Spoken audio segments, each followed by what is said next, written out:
뉴스탑10이 선정한 3위와 7위입니다. 3위 새정치민주연합 신당에도 밀리나. 두 번째 이 무지개 캠프 문재인 의원의 당권 도전 캠프, 여기서 친노색이 빠지고 있다는 얘기가 있습니다.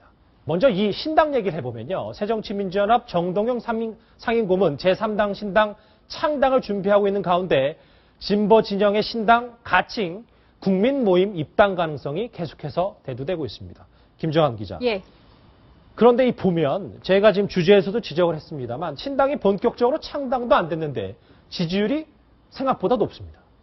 그렇죠. 생각보다 높다는 것은 신당이 그동안 무엇을 해왔기 때문이 아니라 기존에 존재하고 있는 야당에 대한 실망감과 환멸이 여기에 고스란히 녹아져 있다, 이렇게 보시면 될 것 같고요. 예. 좀 구체적인 수치를 좀 말씀드리자면요. 예. 지지율이 무려 18%로 나왔는데 이것이 새정치민주연합의 지지율인 21.1%와 거의 가깝죠. 오차 범위 내였습니다. 아무것도 안 한 당인데요. 그렇죠. 아무것도 안 하고 지금 가시화되지도 않았는데도 불구하고, 그리고 조금 더 충격적인 것은요. 지역별로 봤을 때요. 서울과 호남에서는 각각 22.7% 그리고 29.2%로 새정치민주연합의 지지율, 평균 지지율보다 높게 나왔다는 것이 또 다른 충격파입니다. 예. 연령대 역시 20대, 40대에서 상당히 높게 나왔기 때문에 진보신당 입장에서는 상당히 고무적인 결과라고 볼 수 있겠죠.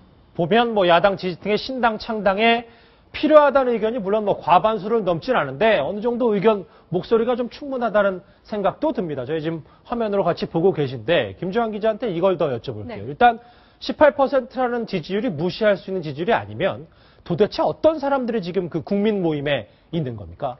조금 그 이름이 깁니다. 이 지지층, 그러니까 신당 창당을 준비하는 사람들이라고도 볼 수 있겠는데, 국민 모임이요. 예. 국민의 눈물을 닦아주는 새로운 정치 세력의 건설을 촉구하는 모임입니다. 그리고 참여하는 인사의 면면을 보면 대부분이 진보 인사이긴 한데, 예. 그래도 김세균 전 서울대 교수, 학계에서도 지금 32명이 참석을 하고 있고요. 명진 스님 등 종교계 인사도 22명이 이곳에 참여를 하고 있고, 또 기타 정재영 영화 감독 등 문화계에서도 이 국민 모임에 힘을 보태고 있는 상황이어서 이것이 상당히 앞으로 올해 상반기에 정치권에 상당한 파장을 일으킬 것으로 예상이 됩니다. 공동대표의 명진 스님, 그리고 양기환 스크린쿼터 문화연대 이사장이 대변인을 맡고 있습니다. 조수인 차장. 네.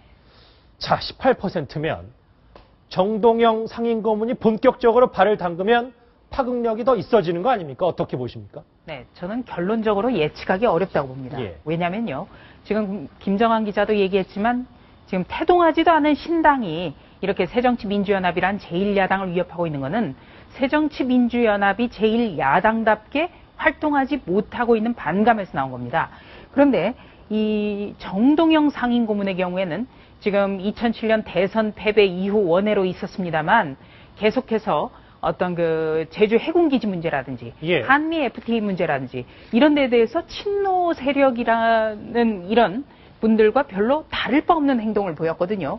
이번 세월호 특별법 과정에서도 계속 유가족의 뜻에 맞는 그런 특별법 협상을 요구를 했었고, 예. 그래서 진실로 어떤 새정치민주연합의 지지층들이 새정치민주연합에 요구하고 있던 중도개혁정당이라든지 이런 정당과는 신당이 굉장히 다른 모습입니다.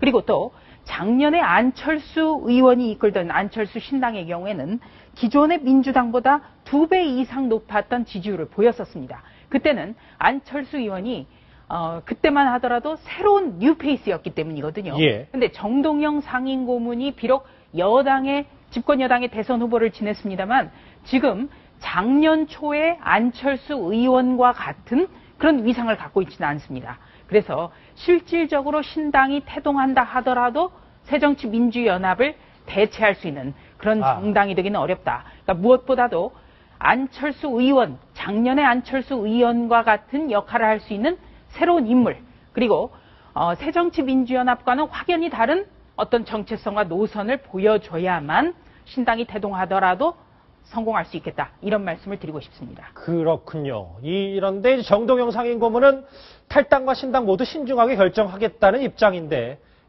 지금까지는 입을 꾹 다물고 있습니다. 이 신당과 관련해서 야권 인사들 어떻게 생각하는지 각각 직접 목소리 들어보시죠. 저는 그 충정은 이해하지만 찬성하지는 않습니다. 당과 신당 창당은 답이 아니다. 이게 이제 국민들이 볼 때는 국민들의 삶과는 좀 유리된 자기들끼리 누가 권력을 가지느냐를 갖고 싸우는 것으로 비춰질 수가 있습니다. 예. 그래서 새 정당은 지금 그로서는 바람직하지도 않고 좀 더 내용을 가지고 새정치민주연합 안에서 예. 그 안을 바꾸는 것이 더 중요하고 또 쉽다. 이것이 결국 새정치민주연합의 분당, 분열로 이어져서는 안 된다고 생각합니다. 당의 대통령 후보까지 지내신 분 아닙니까? 네. 그런 점에서 뭐 탈당을 한다라고 하는 시나리오 이런 것은 생각하기 어렵다고 생각하고 과연 그런 것이 최선의 선택인지 당 안에서 좀 어렵고 힘들더라도 당 안에서 진보적인 목소리를 내고 예, 어쨌든 표면적으로는 다 부정적인데 아까 조수진 차장이 이 얘기를 하셨습니다. 안철수 의원보다 정동영 상임고문의 파괴력이 적기 때문에 예상이 어느 정도 되긴 되면서도 그러면 이 얘기를 해볼게요. 안철수 의원이 만약에 저 신당에 합류를 하게 된다. 가능성은 얼마나 보시고 만약에 간다면 파급력 어떻게 전망할 수 있을까요? 네. 일단 지금 현재 제1야당의 명칭이 새정치민주연합입니다. 그렇죠. 여기에서 새정치라는 것이 붙었다는 것은 바로 안철수 의원의 지분을 절반 인정해줬기 때문에 새정치 그리고 민주당 합쳐서 새정치민주연합입니다. 안철수 의원이 이 새정치민주연합을 떠난다는 것은 자기가 내걸었던 어떤 새정치라는 캐치프레이즈 자체를 부정하는 결과가 이어질 수 있기 때문에 이 탈당은 쉽지가 않고요. 그동안에 안철수 의원은 계속 독자 노선을 하겠다 했는데 민주당과 합당을 했고 또 2012년 대선 때도 출마하겠다. 그리고 나중에 문재인 의원과 단일화를 했습니다. 그래서 이번에 다시 또 나간다면 대체 안철수 의원이 생각하는 정치는 뭐냐 예. 이런 비판을 받을 수밖에 없기 때문에 안철수 의원에게 탈당은 대단히 쉽지 않고요. 예. 조금 전에 정동영 상임고문 얘기가 나왔습니다.